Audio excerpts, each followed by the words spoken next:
Ano naman ang dahilan kung bakit kailangan mong tumawid ng dagat para hanapin lang ang dalawang matanda? Hindi ito ang unang lugar na pinuntahan ko. Kung saang bayan na ako nakaabot sa paghahanap sa kanilang dalawa.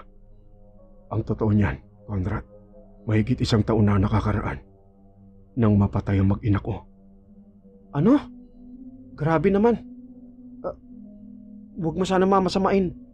Pero ano nangyari? Naging biktima sila ng aswang. Ang asawa kong buntis. At ang dinadala niyang anak ko sa kanyang sinapupunan.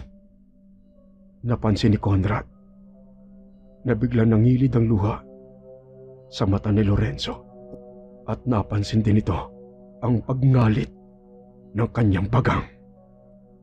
At doon ay tinuloy na ni Lorenzo ang pagkwento sa kanyang kahindik-hindik na karanasan.